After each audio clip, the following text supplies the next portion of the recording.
Welcome to week 2. This week we're going to be starting on our first of 3 projects in this course. We're going to be creating an animated logo using After Effects.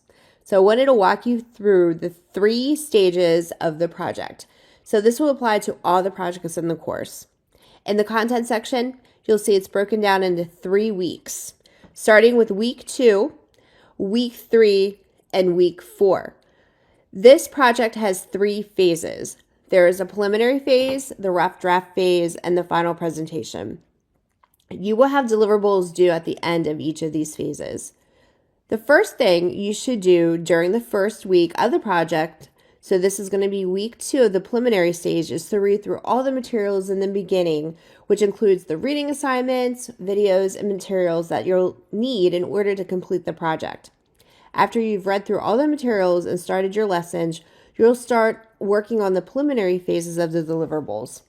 There will be 2 deliverables that will be submitted. It's going to be the thumbnails and the storyboard.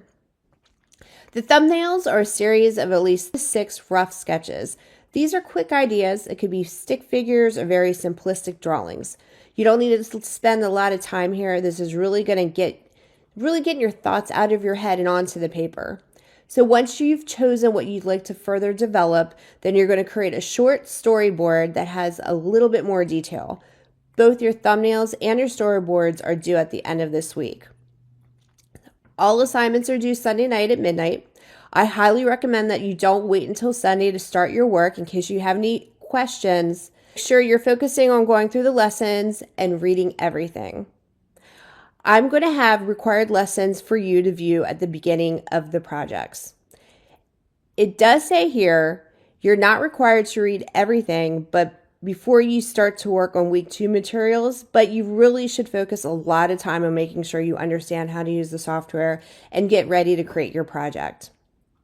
So hopefully this does give you a little clarification of what's going on this week. Again, during the first week of any project, you're going to be focusing on making sure you understand the lessons, making sure you understand the project, working on brainstorming, getting your thumbnail sketches, and creating your storyboards.